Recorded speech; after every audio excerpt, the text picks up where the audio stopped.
نیکی لکھی جانے لگی تھی، کیونکہ وہ تھی جو پہلوں میں پہل کیا کرتی تھی۔ سبحان اللہ۔ اقبال کی مہندی اسی ہفتے ہے نا؟ ناشتے کی گول میز پر عابد صاحب کا پورا گھرانہ براجمان تھا۔ سربراہی کرسی پر عابد صاحب بیٹھے اخبار طے کر کے رکھ رہے تھے۔ ان کے ساتھ ہی رامین بیٹھی تینوں بیٹیوں کو لتاڑ رہی تھیں۔ ان کی صبح صبح کی ڈانٹ پھٹکار معمول کا کام تھا، اسی لیے بچیاں اور شوہر صاحب اثر لیے بغیر ناشتے میں مشغول تھے۔ جی بچے، اسی ہفتے ہے اس کی مہندی، ایک نوالا منہ میں رکھ کر نفاست سے چباتے ہوئے انہوں نے جواب دیا۔ مانو ردا اور شیزا کی تو بانچیں ہی کھل گئیں۔ بے داغ سے سفید کالج ڈریس میں وہ دونوں اونچی پونی ٹیل بنائے کالج کے لیے تیار لگ رہی تھی۔ مہمان کب تک آئیں گے عابد؟ ظاہر ہے سب مہمان اب زاہد بھائی کے گھر تو نہیں ٹھہریں گے نا، کچھ کا تو یہاں پر بھی انتظام کرنا پڑے گا۔ عابد کے سامنے کپ میں چائے انڈیلتے ہوئے انہوں نے فکر مندی سے کہا تو عابد صاحب نے بھی اس بات میں سر ہلا دیا۔ جی بیگم، کچھ مہمان تو یہیں پر بھی رکیں گے، لیکن زیادہ بھیڑ نہیں ہوگی، سب کے گھر تو شہر میں ہی ہیں، بس سائمہ اور بڑے بھائی جان آئیں گے، تمہیں زیادہ پریشان ہونے کی ضرورت نہیں۔ آرام بھائی بھی آئیں گے؟ ایک دم ردا نے بہت چہ کر سوال کیا تو رابیل کے حلق میں نوالا اٹکا۔ اس نے بے اختیار پانی کا گلاس منہ کو لگایا۔ بالکل آئے گا، ہمارے ہی گھر ٹھہرے گا، اس گھر کا ہونے والا دماد ہے، پورے ارمان پورے کرنے ہیں میں نے اس پر۔ رامین کو اپنا اکلوتا دماد بہت پسند تھا، وہ سائمہ پھپھو کا بیٹا تھا اور رابیل کا پچھلے 1 سال سے منگیتر بھی، اسی لیے اسے ہونے والے دمادوں والا خاص پروٹوکول دیا جاتا تھا۔ رابیل نے مسکرا کر ردا اور شیزا کے شرارتی چہروں کو دیکھا اور وہ دونوں اس کی جڑواں بہنیں تھی، اس سے 1 سال چھوٹی۔ بس اب خالی پلاؤ پکانا بند کر دو اور شرافت سے کالج جاؤ، اس نے مسکراہٹ دباتے ہوئے بہت جلے سے تبصرے پر دونوں نے بدمزہ ہو کر دیکھا اسے۔ سیاہ بائے اور سیاہی حجاب میں وہ اس اترتی صبح میں دھمک رہی تھی، اس کی گہری سی آنکھوں میں نرم سی شرارت تھی اور لب بہت دھیمی مسکان لیے ہوئے تھے۔ رابی تو ہمیشہ ایسے ہی کرتی ہیں ہمارے ساتھ، جہاں ذرا سا موڈ اچھا ہو جائے وہیں پر اپنی جلی باتیں لے کر سارا موڈ خراب کر دیتی ہیں، ٹیلنٹ ہے یہ بھی۔ اس نے مسکرا کر جوس کا گلاس رکھا اور بیگ کندھے پر ڈالتی اٹھ کھڑی ہوئی۔ رابیل کب تک آؤ گی تم؟ میں کیوں، اپنے وقت پر ہی۔ وہ جو جانے ہی لگی تھی رامین کے سوال پر رک گئی۔ بیٹا ذرا جلدی گھر آ جانا، تمہارا مہندی کا ڈریس نہیں سلا ہے اب تک، اور درزی کو ناپ بھی دینا ہے تمہارا، اور شیزا مجھے بتا رہی تھی کہ تمہاری تیاری بھی ادھوری ہے شادی کی۔ اس نے ایک کوف سے سانس لیا۔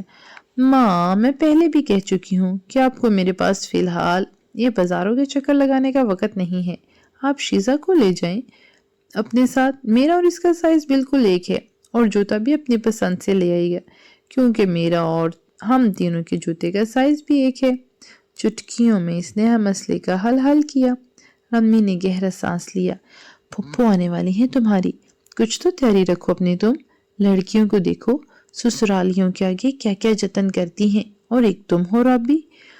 اس کے چہرے پر سایہ سا لہرایا، کیا بحث پھر سے اسی طرف جا رہی تھی جہاں اسے ہمیشہ سے تکلیف ہوتی تھی۔ ایک پل کو عابد نے بھی اسے چہرہ اٹھا کر دیکھا۔ میں اور کیا تیاری کروں ماں، سب کچھ تو ہے میرے پاس، لیکن تمہارا یہ دوپٹہ، مجھے اس سے بہت الجھن ہوتی ہے۔ نماز قرآن تک تو سب ٹھیک ہے رابیل، لیکن اس قدر شدت پسند ہونے کی کیا ضرورت ہے؟ پچھلے مہینے ہی تمہاری تصویر جب سائمہ آپی نے دیکھی تو سب سے پہلے یہی پوچھا تھا کہ اس نے یہ دوپٹہ کیوں باندھ رکھا ہے سر پر، تب تو میں نے بات ٹال دی، لیکن تم اب کیا کرو گی اور کیسے جواب دو گی ان کے سوالوں کا؟ صبح ہی صبح جانے اس کا دل ان باتوں سے عجیب ہونے لگا تھا۔ اس نے چند ہی مہینے پہلے انٹر کے امتحانات کے بعد چھٹیوں میں مدرسہ جانا شروع کیا تھا، تب وہ حجاب نہیں لیتی تھی، لیکن پچھلے مہینے سے وہ حجاب بھی لینے لگی تھی، اور اپنے گھر والوں کے ہر دفعہ کے ٹوکنے پر بھی اب وہ انہیں جوابات دیتے دیتے تھکنے لگی تھی۔ اس نے انہیں بتا دیا تھا کہ یہ اللہ کا حکم ہے، بس فل سٹاپ۔ اس بات کے بعد بھلا کسی اور تعویل کی گنجائش رہ جاتی ہے، لیکن وہ تھے کہ سمجھتے ہی نہ تھے، اور کچھ لوگ ہوتے ہیں جو کبھی نہیں سمجھتے۔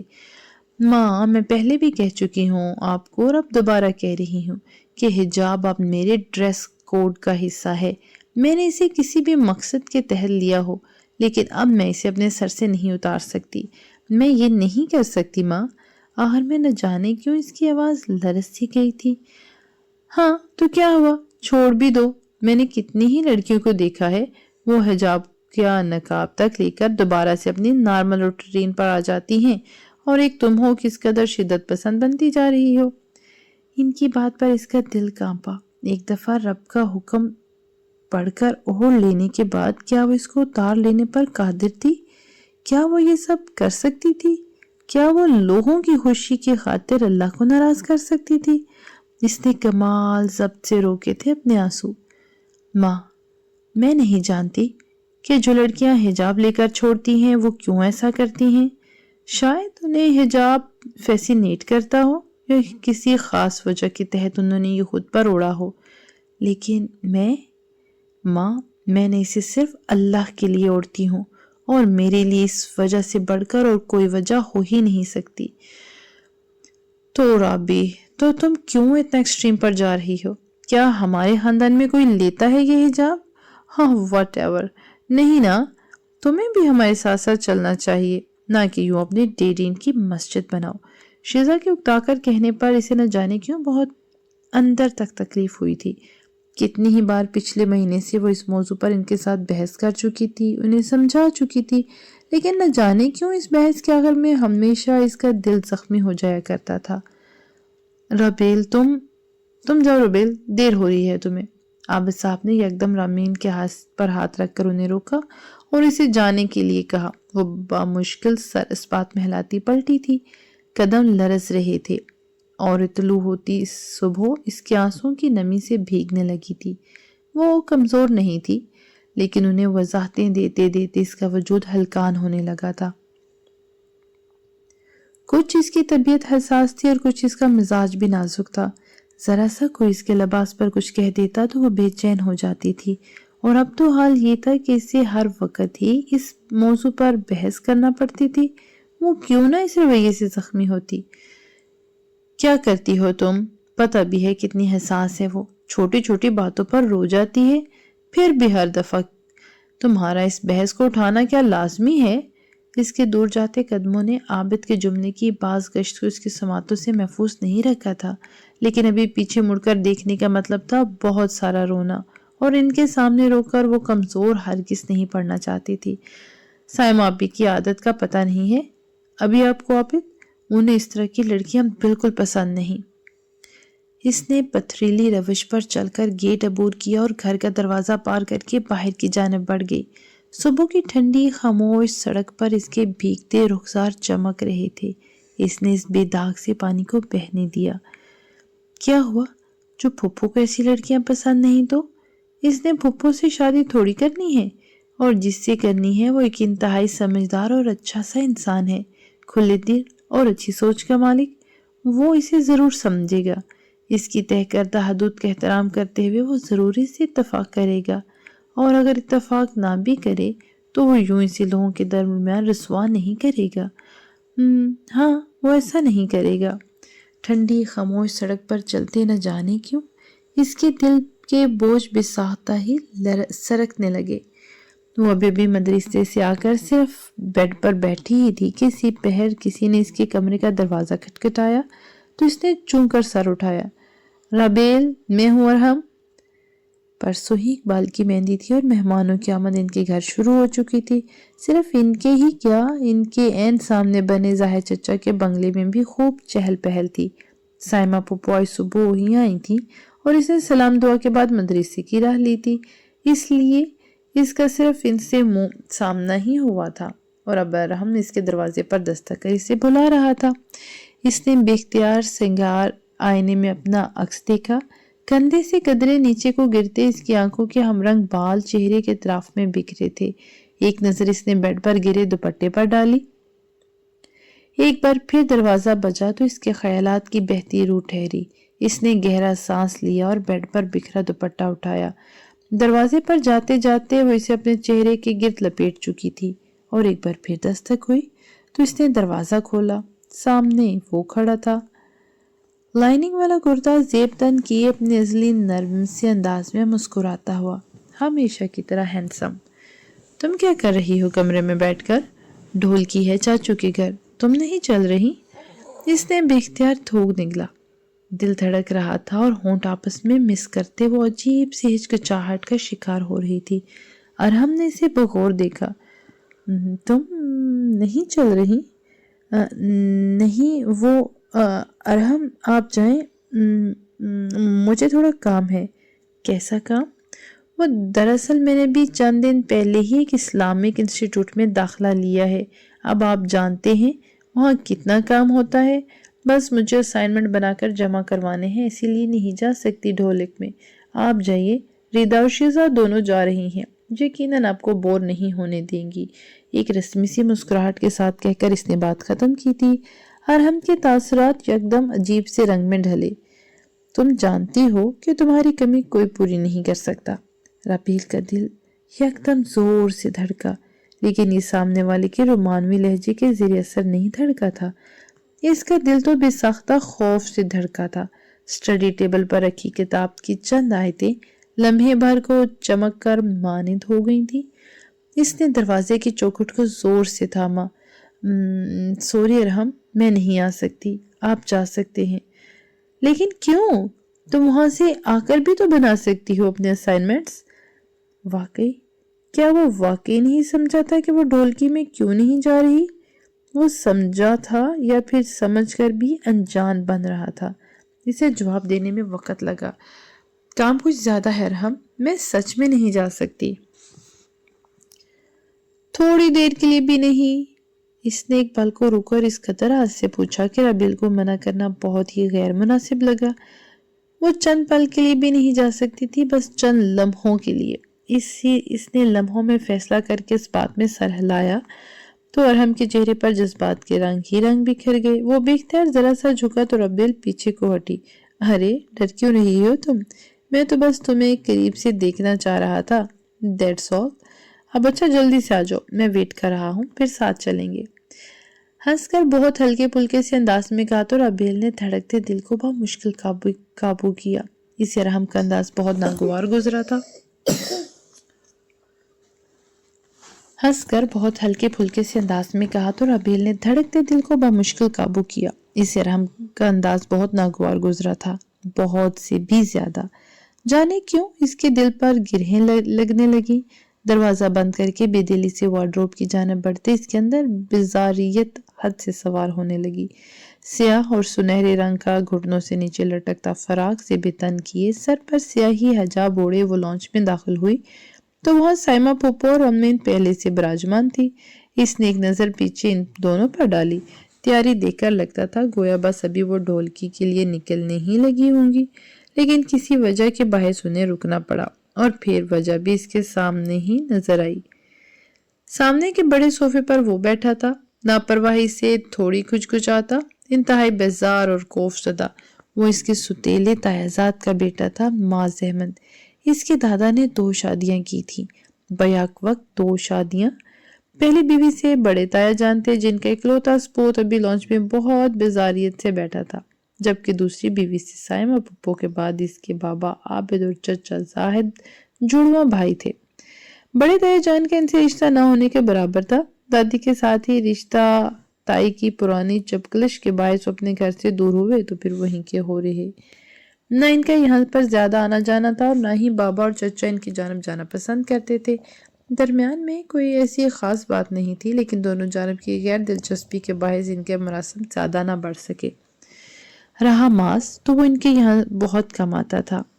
ان کا رابطہ ان کے گھرانے سے نہ ہونے کے برابر تھا، اور کچھ اس کا اپنا مزاج بھی کھچا کھچا سا اور روکھا سا تھا۔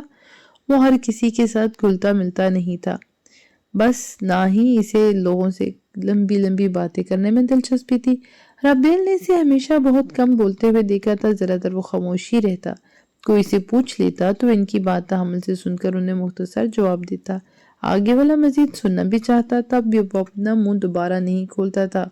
یہی وجہ تھی کہ عابد اور زاہد دونوں میں سے کسی نے ان کے ساتھ رابطہ رکھنے میں دلچسپی نہیں لی تھی۔ وہ شروع سے ہی اپنے والدین سے دور رہا تھا اور اپنی اسی روایت کو برقرار رکھے ہوئے تھا۔ اس سے ان سے مراسم بڑھانے کا کوئی اتنا خاص شوق بھی نہیں تھا۔ اس نے کھنگار کر گلا صاف کیا اور پھر سلام کرتی آگے بڑھ گئی۔ سب کی گردنیں یکبارگی گھومی تھی۔ بیزار سی ماس نے بھی ایک پل کو سر اٹھا کر اسے دیکھا اور پھر لمحہ بھر کے لیے وہ حیران رہ گیا۔ پھپھو تو اسے دیکھتے ہی نہال ہو گئی تھی، اٹھ کر گلے لگا لیا اور پھر ہوتے ہی ماتھے پر پیار بھی کیا۔ وہ خواہاں اس والہانہ پن پر مسکرانے لگی، البتہ اس نے ماس کا حیران ہونا محسوس کر لیا تھا۔ کیسا ہے میرا بچہ؟ صبح سے ویٹ کر رہی ہوں تمہارا۔ کہاں تھی تم؟ کہاں بیزی ہو آج کل؟ بس اپی اب کیا بتاؤں آپ کو، سارا دن اپنے کمرے میں پتہ نہیں کون سی کتابیں پڑھ رہی ہوتی ہیں یہ محترمہ، بلاؤ تب بھی جا کر کہیں باہر نکلتی ہے اپنے کمرے سے۔ کیوں بھائی، اتنا بھی پڑھنے کی کیا ضرورت ہے تمہیں اب؟ وہ اپنے ساتھ لپٹائے اسے صوفے پر بیٹھی تو اس نے پل کو مسکرا کر انہیں دیکھا۔ پھپھو، دراصل میں نے مدرسہ جوائن کیا ہے۔ کیا جوائن کیا ہے؟ سائمہ کو لگا جیسے انہوں نے کچھ غلط سن لیا ہو۔ مدرسہ پھپھو؟ اس کے گال بے ساختہ گلابی ہوئے تھے، کن آنکھیوں سے اس نے ماس کا چہرہ بھی دیکھا تھا اور وہ پہلو بدل رہا تھا، جانے کیوں؟ مدرسہ جوائن کرنے کی کیا ضرورت تھی تمہیں بھلا؟ اتنے کام ہے کرنے کو دنیا میں اور تم اپنا ٹائم یہاں ضائع کر رہی ہو۔ کوئی کورس کیوں نہیں کر لیتی؟ کسی انسٹرومنٹ کو بجانا سیکھو، کوئی اور تخلیقی کام کرو۔ یہ تم کیا کرنے لگی ہو؟ انہیں ایک آنکھ نہیں بھایا تھا اس کا مدرسہ جانا۔ اس نے بمشکل خلق سے تھوک نکلا، سینہ تنگ ہونے لگا۔ کیا اب انہیں بے وضاحتیں دینی پڑیں گی؟ یا اللہ نہیں، وہ پہلے ہی ہلکان ہو چکی تھی ان سب کو سمجھاتے۔ پھپھو، دراصل وہاں کا ماحول بہت اچھا ہے، ٹیچرز بھی بہت اچھے ہیں اور وہ لوگ قرآن بھی بہت اچھا پڑھاتے ہیں، بس اسی لیے جوائن کیا میں نے۔ اب وہیں مصروف رہتی ہوں یا پھر خود سے لاپرواہی برتتی ہو؟ سکن دیکھو کس قدر خراب ہونے لگی ہے تمہاری۔ تم لڑکی ہو ربیل، اگر تم نے اپنا مکمل طور پر خیال نہیں رکھا تو وہ دن دور نہیں جب تم جوانی کے وقت میں بھی بوڑھی نظر آنے لگو۔ ردا اور شیزا بھی تو ہیں، چھوٹی ہیں تم سے، لیکن سیلف کیئر کی وجہ سے کتنی کھلی کھلی سی رہتی ہیں۔ کچھ ان سے ہی اپنی پرواہ کرنا سیکھ لو۔ اس کے گال ایک بار پھر سے گلابی ہوئے تھے، دل کیا تھا بس ابھی بھاگ جائے یہاں سے اٹھ کر۔ ہر کوئی آخر ایک ہی بات کیوں کر رہا تھا؟ پھپھو، میں رکھتی ہوں اپنا خیال۔ اس کی منمناہٹ کسی نے سنی ہو یا نہ سنی ہو، ماس نے ضرور سن لی تھی، جب ہی وہ دونوں ہاتھ باہم ملاتا آگے کو جھک کر بیٹھا۔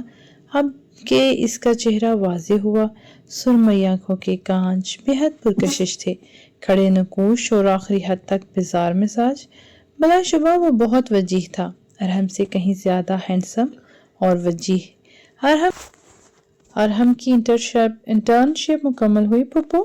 اس نے یکدم سوال کیا تو ربیل سمیت دونوں خواتینیں بھی یقینی اس کی جانب دیکھا۔ اچھا، تو اسے بولنا آتا تھا؟ جی بیٹا، بس اب ہو چکی ہے مکمل، حال ہی میں اپنے پاپا کے ساتھ آفس جوائن کیا ہے اس نے اس بات میں سر ہلایا اور پھر بے طرفے پھپھو سے ارحم کے متعلق باتیں کرنے لگا، اس کے بزنس کے متعلق، اس کی عادات و اطوار کے متعلق۔ رابیل نے ایک پل کو حیران ہو کر پھپھو کی جانب دیکھا تھا، جو کہ اب بالکل بھی اس کی طرف متوجہ نہیں تھے۔ تو کیا ماس نے اسے پھپھو کے سوالوں سے بچانے کے لیے اس بات کا آغاز کیا تھا؟ نہیں تو وہ تھا کہ ٹھیک سے کسی کو جواب بھی نہیں دیا کرتا تھا۔ اس نے ایک بار پھر نگاہیں سر پر ڈالی اور غیر محسوس طریقے سے لانچ سے اٹھ کر آئی۔ اب اسے ڈھولکی میں جانا تھا، خدایا، اس کا دل ہر شے سے ابلنے لگا۔ چند ہی پل ڈھولکی میں بیٹھنے کے بعد جب اسے اپنے اوپر ہر ایک کی اکتائی ہوئی نگاہ محسوس ہوئی تو وہ زیادہ دیر وہاں نہ بیٹھ سکی۔ ماں سے نیند کا بہانہ کر کے وہ گھر چلی آئی۔ اس کی جگہ بیسی محفلوں میں ختم ہو چکی تھی، اسے اندازہ تھا۔ ٹوٹتے دل کے ساتھ اس نے بمشکل خود پر ضبط رکھا اور وضو بنا کر اسٹڈی ٹیبل تک چلی آئی۔ پڑھنے کے لیے لب وا کیے مگر دو آنسو لپک کر قرآن کے صفحے میں جذب ہو گئے، لب کھلے، لرزنے لگے۔ وہ جو ہی خالی سی چند پل جگمگاتی آیات کو دیکھنے لگی۔ میرا دل ٹوٹ رہا ہے اللہ، میں ٹوٹ رہی ہوں۔ آنسو پھسل کر رخسار پر چمکنے لگے، مگر اس نے پھر بھی اپنا سانس ہموار رکھنے کی کوشش کی، خود کو دلاسا دیا، سب ٹھیک ہو جائے گا، ایک دن تو سب اسے قبول کر ہی لیں گے، بس صبر سے اسے اس دن کا انتظار کرنا تھا۔ ہاں، بس چند دن کا صبر اور میرے گھر والے مجھ پر زور ڈال رہے ہیں، خاندان والے مجھے قبول نہیں کر رہے، لوگ مجھ سے بیزار ہو رہے ہیں اللہ، لوگ مجھ سے اکتا کر منہ موڑ رہے ہیں۔ ٹپ ٹپ آنسو بہنے لگے تھے، دل پر جمے زخموں کے نشان بڑھنے لگے۔ ہر آن اس کا دل زخمی ہوتا جا رہا تھا۔ پھر بھی اس نے ہمت کر کے شیطان سے پناہ مانگی۔ آواز شدت جذبات کے باعث لرز رہی تھی۔ کیا میں یہ حجاب چھوڑ دوں؟ تو کیا یہ میں قرآن چھوڑ دوں؟ کہ کیا میں اللہ کو چھوڑ دوں؟ اس نے ایک پل کو چہرہ اٹھا کر آسمان کی جانب دیکھا تھا، دل لمحوں میں سکڑ کر پھیلا۔ اور کہو کہ اے پروردگار، میں شیطانوں کے وسوسوں سے تیری پناہ مانگتا ہوں۔ سورہ مومنون آیت نمبر 98۔ ان الفاظ پر ساکت رہ گئی تھی۔ اور اے میرے پروردگار، اس سے بھی تیری پناہ مانگتا ہوں کہ وہ میرے پاس آ موجود ہوں۔ اس نے بے ساختہ اپنے خیال پر استغفار پڑھا تھا۔ یہ خیالات شیطان کی جانب تھے، اسے ان سے پناہ مانگنی تھی۔ اسے ہر شے سے اللہ کی پناہ چاہیے تھی، یہاں تک کہ جب ان میں سے کسی کے پاس موت آ جائے تو کہے گا کہ اے رب مجھے دنیا میں واپس بھیج دے۔ سورہ مومنون آیت نمبر 99۔ اس کی لرزتی آواز ان آیات پر بار بار ٹوٹ رہی تھی۔ اسے دکھائی دے رہا تھا اللہ اسے بتا رہا تھا کہ یہ اس کا ایک ہی موقع ہے۔ وہ دنیا میں دوبارہ آنے کے لیے گڑ گڑائے گی، لیکن وہ دوبارہ یہاں بھیجی نہیں جائے گی۔ ہاں، کسی طویل قطار میں وہ بھی گھٹنوں کے بل بیٹھی اللہ سے بس ایک بار دوبارہ زندگی مانگے گی تاکہ اسے فرما برداری سے گزار سکے۔ اس کی ریڑھ کی ہڈی سنسنا اٹھی تھی۔ اسے چھوڑ آیا ہوں، نیک کام کیا کروں۔ بے ساختہ اس کی ہچکی ابھری، آنسو بھل بھل پھسلنے لگے، تکلیف رگوں پہ میں پھیلنے لگی۔ ہرگز نہیں، بس ایک ایسی بات ہے کہ وہ اسی زبان سے کہہ رہا ہوگا اور اس کے ساتھ عمل نہیں ہوگا۔ اس کے پیچھے برزخ ہے جہاں وہ دوبارہ اٹھائے جانے تک رہیں گے۔ سورہ مومنون آیت نمبر 100۔ میں پناہ مانگتی ہوں شیطان سے اللہ، میں پناہ مانگتی ہوں اس کی سرگوشی سے، مجھے میرے خیالات پر نہ پکڑنا میرے مالک۔ اس نے ایک لمحے کو رک کر معافی مانگی تھی۔ یہ قرآن تھا، فرقان تھا، حق و باطل میں فرق کرنے والا، حق و باطل کا فیصلہ کرنے والا، حق و باطل کو واضح کرنے والا۔ اس کے پڑھنے والے عام لوگ ہو ہی نہیں سکتے تھے۔ یہ اپنے پڑھنے والوں کو جو بصیرت عطا کیا کرتا تھا، اس کا ادراک کرنا بہت مشکل تھا۔ آہستہ آہستہ اس کے وجود میں سکون اترنے لگا، لرزتا دل سنبھلنے لگا، بھیگتی آنکھوں کی پار امید سی جگمگائی۔ پھر جب سور پھونکا جائے گا تو نہ تو ان میں قرابتیں رہیں گی اور نہ ہی وہ ایک دوسرے کو پوچھیں گے۔ سورہ مومنون آیت نمبر 101۔ اسے لگا تھا کہ اب وہ نہیں روئے گی، مگر وہ ایک بار پھر رو پڑی تھی۔ ہاں، ایک دن ایسا بھی آئے گا جب اس کے رشتہ دار، اس کے عزیز، اس کے قرابت دار اسے پہچاننے سے ہی انکار کر دیں گے۔ ایک دن ایسا بھی آئے گا جب مائیں اپنی اولادوں کو بھول جائیں گی، کوئی کسی کو یاد نہیں رکھے گا۔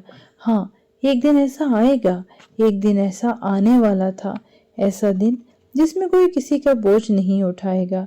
اس دن ہر نفس کو اپنا بوجھ خود اٹھانا ہوگا۔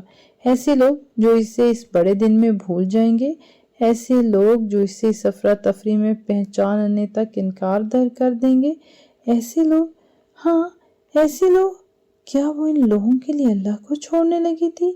کیا اتنی کمزور دنیا کے لیے وہ اللہ کو چھوڑ دے گی؟ اس کے اندر ڈھارسی بننے لگی۔ قرآن اسے اٹھا رہا تھا اور وہ گری ہوئی تھی، پھسل گئی تھی، تھک گئی تھی، مگر وہ اسے ہمت دلا رہا تھا، اسے اس کی کمزوریوں پر رسوا کرنے کے بجائے اسے خاموش کھڑا کر رہا تھا۔ کوئی تھا جو آسمانوں کے پار اس کی جانب متوجہ تھا۔ کیا اب اسے کسی اور توجہ کی ضرورت باقی رہ گئی تھی؟ تو جن کے پلڑے بھاری ہوں گے وہ فلاح پانے والے ہیں۔ سورہ مومنون 102۔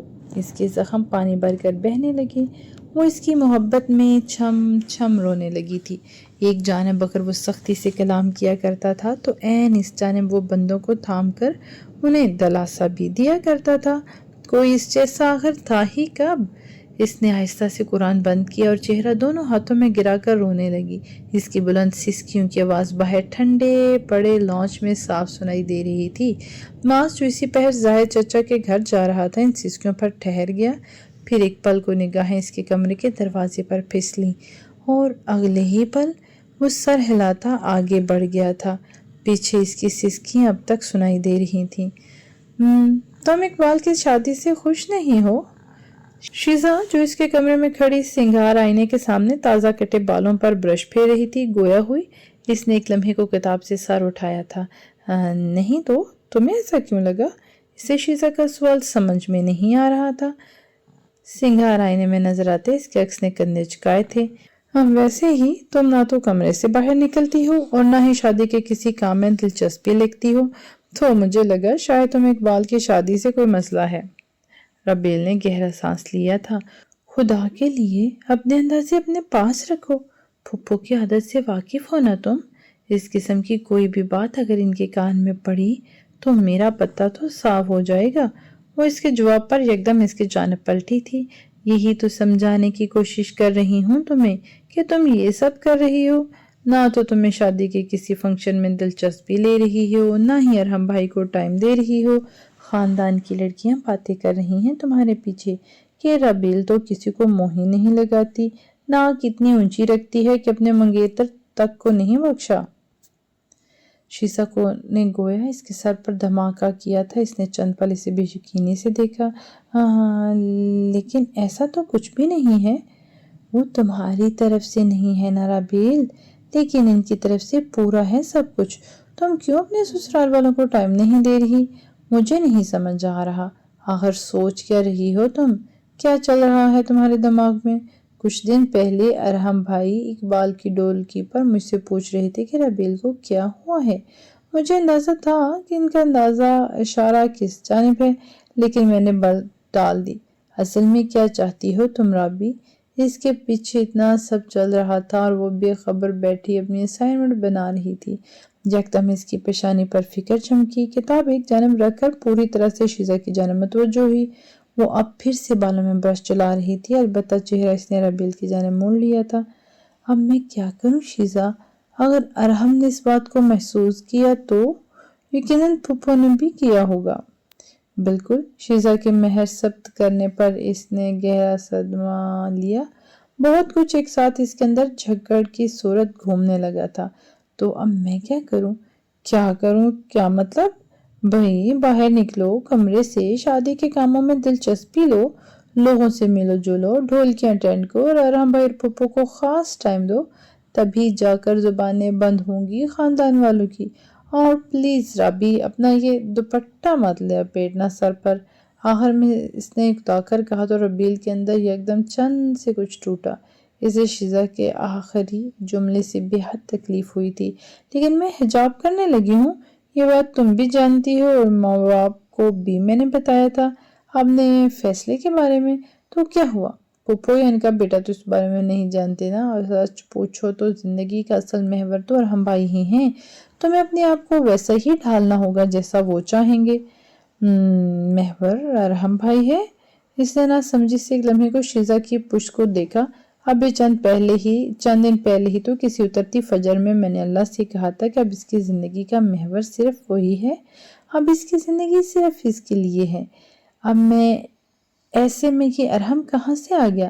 میری زندگی کا محور ارحم ہرگز نہیں ہے۔ لہجہ سخت نہیں تھا مگر اس میں جمع اٹل سا تاثر شیزا کو ٹھٹکا گیا تھا۔ میں تمہاری بہن ہوں رابی، اور جتنا میں اس خاندان کو جانتی ہوں تم جیسی بھولی لڑکی نہیں جانتی ہوگی۔ بھلے ہی تم مجھ سے عمر میں بڑی ہو، لیکن کچھ معاملات میں بالکل بے وقوف ہو تم، اور میں تمہیں سمجھا رہی ہوں کہ تمہیں اپنے فیصلوں پر خمیازہ بھگتنا پڑے گا۔ میں نے کچھ بھی غلط نہیں کیا شیزا۔ اس نے بہت کوشش کی تھی اپنی آواز کو مضبوط رکھنے کی، لیکن کچھ تھا جو اس کی لرزش پر غالب آنے لگا تھا۔ جو بھی کرو سوچ سمجھ کر کرنا۔ ان بیک ورڈ باتوں کے پیچھے اپنا بار بار رشتہ خراب کرنا سراسر بے وقوفی ہے رابی۔ تمہیں اگر اپنا رشتہ بچانا ہے اور بابا کی عزت کو سنبھالنا ہے تو تمہیں پھپھو کی ان کے بیٹے کی بات ہر حال میں ماننی پڑے گی۔ تمہارے پاس اس کے علاوہ کوئی چوائس نہیں ہے۔ اگر کمرے سے باہر نکلے تو اس نے سر بے ساختہ دونوں ہاتھوں میں گرا لیا۔ آنسو آنکھوں سے ابلنے لگے اس نے، لیکن گہری گہری سانس لے کر بہت سا نمکین پانی حلق میں اتار لیا۔ یہ تو سفر کا آغاز تھا، کیا اس کے آغاز میں ہی رونا شروع کر دے گی وہ؟ اور اگر وہ آغاز میں ہی رو کر کمزور پڑے گی تو منزل تک کیسے پہنچے گی؟ کیا منزلوں تک ایسے پہنچا جاتا ہے؟ اس نے بجلی سے کتاب ایک جانب کو رکھی اور بیڈ سے پیر نیچے اتارے۔ اسے ابھی کی ابھی اپنی بات اللہ تک پہنچانی تھی، اسے ابھی کی ابھی نماز پڑھنی تھی۔ ہاں ابھی کے ابھی۔ اگلے دن تھکی تھکائی مدرسے سے آئی تو دیکھا گھر میں خوب چہل پہل ہو رہی تھی۔ مہندی میں صرف ایک دن باقی رہ گیا تھا اور اس طرح کی چہل پہل اب یقینی سی بات تھی۔ اس نے گردن یہاں وہاں گھما کر ماں کو تلاشا مگر وہ اسے کہیں نہیں دکھی۔ کندھے پر ٹنگے بیگ کو اس نے اتار کر ہاتھ میں لیا اور پھر جیسے ہی اپنے کمرے کی جانب بڑھنے لگی، لمحے بھر کو ٹہری۔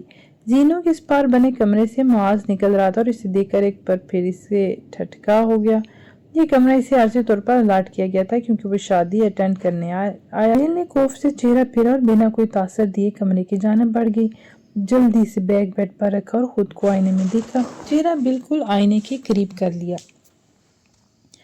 کیا اس کے چہرے پر کچھ لگا ہوا ہے یا پھر وہ دن بدن بد صورت ہوتی جا رہی ہے؟ اس کے شفاف چہرے کے اطراف میں سیاہ حجاب بندھا تھا، نیچے سیاہی عبایا ان کی قدموں تک کو چھو رہا تھا۔ ایک پل کو پیچھے ہو کر اس نے مکمل سراپا دیکھا۔ کیا وہ اس عبایا میں عجیب لگ رہی ہے؟ اگر وہ عجیب نہیں لگ رہی تو کیا وہ پھر اسے دیکھ کر اب کے دوسری بار کیوں ٹھٹکا تھا؟ استغفر اللہ۔ میں سوچ رہی ہوں میں یہ اللہ نے مجھے اچھی شکل دی ہے اور اس جنگلی انسان کی وجہ سے میں خود پر شک کر رہی ہوں۔ پھر ایک دم یاد آیا کہ اس نے معاذ کو جنگلی کہہ دیا ہے۔ سوری اللہ تعالیٰ، میں آئندہ سے کسی کو بھی جنگلی نہیں کہوں گی۔ یہ اس کی بچپن کی عادت تھی، کوئی سے ناگوار گزرتا تھا تو اسے جنگلی کے لقب سے ضرور نوازتی تھی۔ اسے اپنی عادت اب کے بدل لینی چاہیے۔ اب جب کہ وہ قرآن پڑھنے لگی تھی، کیا آسی ہوتی ہے قرآن کی طلبہ کسی کو جنگلی بولنے والی؟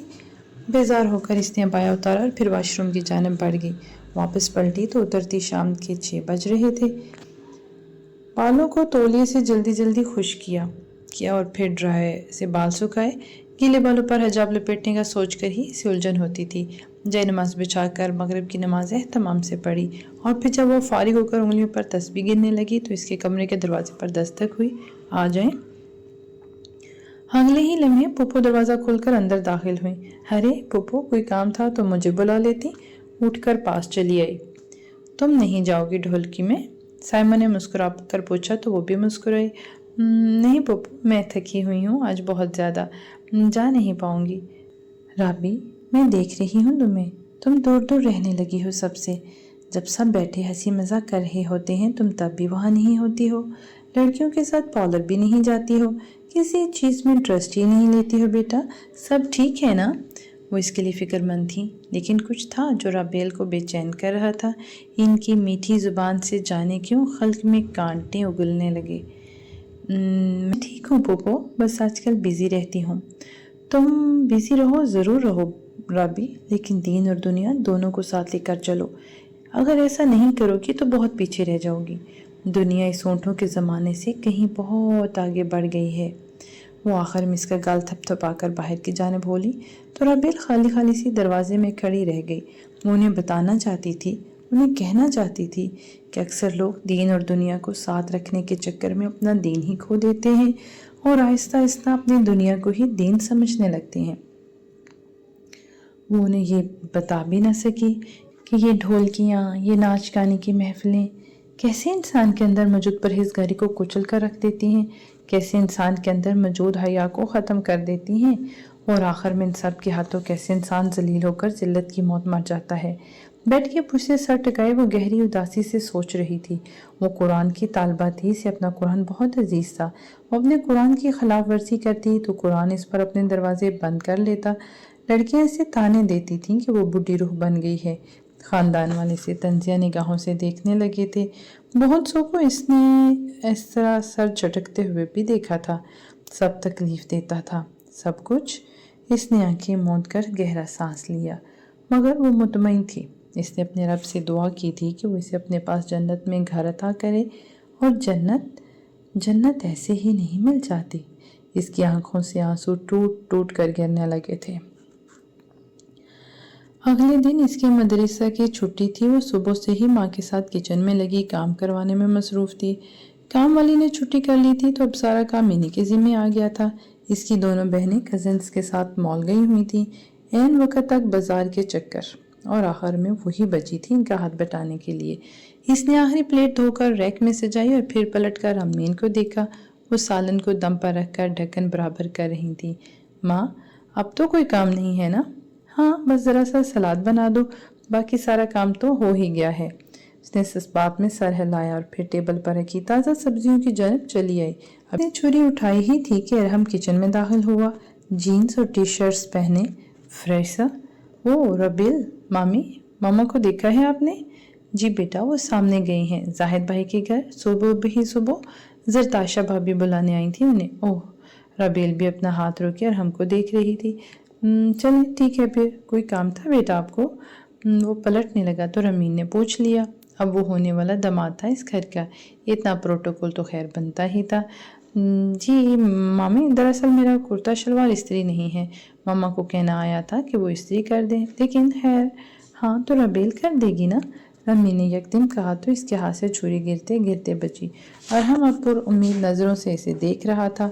اس نے بمشکل مسکرا کر اسے دیکھا اور پھر اپنی ماں کی طرف نگاہ رمین پر ڈالی، پھر اٹھ کر اس کے پیچھے چلی آئی۔ اس کے کمرے میں کپڑے یہاں وہاں بکھرے ہوئے تھے۔ اس نے آگے بڑھ کر پہلے کپڑے سمیٹ کر ایک جانب رکھے اور پھر جیسے ہی پلٹی اسے دیکھتا پا کر رک گئی۔ وہ ہاتھ باندھے دروازے میں ٹکا مسکرا کر اسے دیکھ رہا تھا۔ کمرے میں یکدم بہت آکورڈ سی خاموشی پھیل گئی تھی۔ ہر وقت بیزی رہتی ہو ربیل، مجھے تو موقع ہی نہیں ملتا تم سے بات کرنے کا، کتنا تنگ کرتی ہو تم مجھے؟ ہاں؟ ایک شرارتی سی پر شکوہ نگاہ اس پر ڈالی تو ربیل بمشکل مسکرائی۔ ارحم، آپ بتا دیں کون سا کرتا استری کرنا ہے؟ مجھے اور بھی کام ہے۔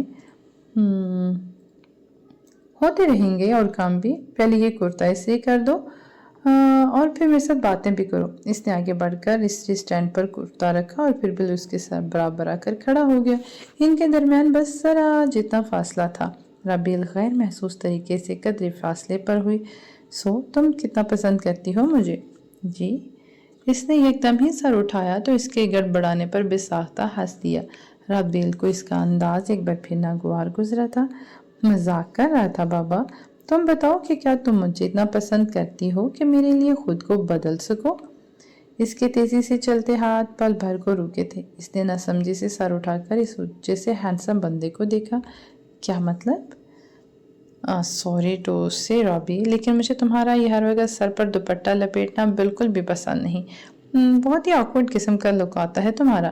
کیا تم میرے لیے اپنا یہ دوپٹہ چھوڑ سکتی ہو؟ استری بے ساختہ اس کے انگوٹھے پر آ لگی تو وہ بلبلا کر پیچھے ہوئی۔ وہ یکدم آگے بڑھا، اس کے ہاتھ کو جیسے ہی تھامنا چاہا، اس نے خوفزدہ ہو کر ہاتھ کمر کے پیچھے کر لیا اور ہم نے نہ سمجھی سے دیکھا اسے۔ کیا ہوا ربیل؟ مجھے دیکھنے دو، کیا ہوا ہے؟ اس نے ایک بار پھر ہاتھ آگے بڑھایا، لیکن اب کی رابی بالکل دروازے سے جا لگی تھی۔ اس کا دل بے تحاشا دھڑک رہا تھا اور تکلیف سے آنسو باہر گرنے کو بے تاب تھے۔ اسے لگا تھا کہ کم از کم ارحم اسے سمجھے گا، وہ اسے فیصلوں میں آزادی دے گا، وہ اسے کبھی ویسا محسوس نہیں کروائے گا جیسے لوگ اب تک محسوس کرواتے ہوئے آ رہے تھے۔ لیکن ابھی ارحم کی آخری بات نے جیسے اس کا دل ہی توڑ دیا تھا۔ وہ کہہ رہا تھا کہ اس حجاب میں بیکورڈ لگتی تھی۔ کیا یہی کہا تھا اس نے؟ اس کی آنکھوں میں ضبط کے باوجود بھی نمی سی تیرنے لگی تھی، انگوٹھے میں مچی جلن جیسی ہاتھ میں سرایت کرنے لگی تھی۔ اسی جلن سے بچنے کے لیے ہی تو اس نے یہ حجاب سر پر لپیٹا تھا۔ آپ مجھے ایسے کیسے کہہ سکتے ہیں ارحم؟ صدمے سے اس کے منہ سے یہی نکلا تھا بس۔ ارحم نے بے یقینی سے اسے دیکھا۔ میں نے ایسے کیا کہا ہے ربیل؟ تم کسی سے بھی پوچھ لو، تم واقعی سب لڑکیوں کے درمیان بہت عجیب سی لگتی ہو اس دوپٹے میں۔ ایسا نہیں ہے کہ تمہارے سر میں کوئی بیماری ہے یا تمہارے بال بدصورت ہیں جسے چھپانے کے لیے تمہیں اپنے سر پر لپیٹنا پڑتا ہے۔ تم بہت خوبصورت ہو، اپنی خوبصورتی کو یوں ضائع مت کرو۔ اس کی آنکھ سے آنسو ٹوٹ کر گرا تھا، تکلیف سے سینہ تنگ ہونے لگا، آنکھوں کی نمی میں گلابی سا رنگ کھلنے لگا۔ اسے لگا آج وہ اپنے ہی نظروں میں گر گئی ہے۔ کس انسان سے امیدیں وابستہ کی تھی اس نے؟ مجھے آپ سے یہ امید نہیں تھی ارحم۔ مجھے لگا تھا کہ آپ مجھے سمجھیں گے، مجھے لگا تھا کہ آپ مجھے سپورٹ کریں گے، لیکن آپ تو کم آن۔ اس نے جیسے اس کی بات پر بہت بیزار ہو کر سر جھٹکا۔ رابی کمان، تمہیں کیا ہوا ہے؟ اس طرح کیوں بیہیو کر رہی ہو یار؟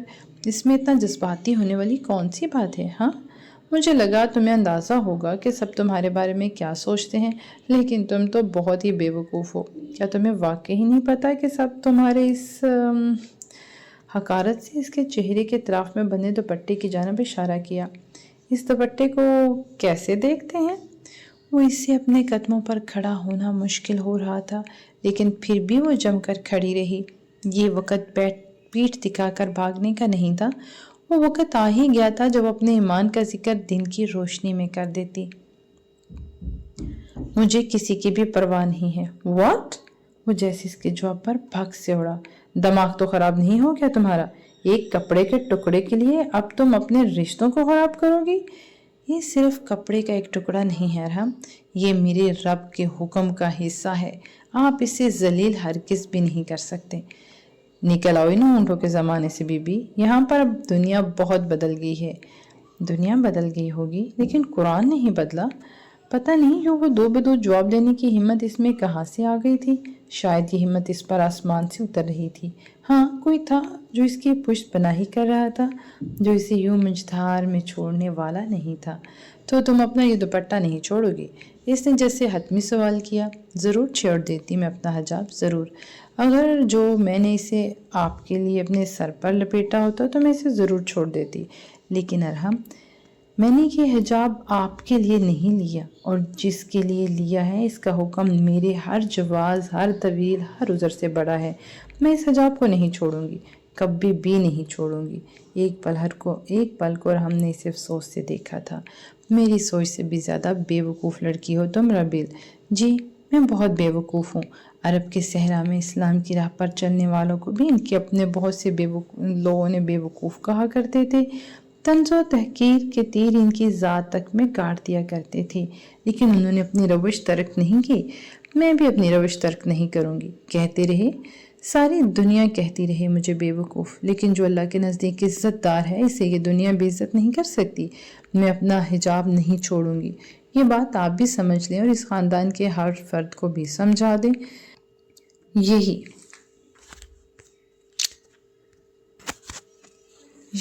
اسی وجہ سے زہر لگتے ہیں مجھے یہ مدرسے۔ ذرا لحظہ بھر کو رک کر اپنے آپ کو آئینے میں دیکھو، اپنے رویے کو دیکھو، کہیں سے بھی پڑھی لکھی اور 21ویں صدی کی لڑکی نہیں لگ رہی تم۔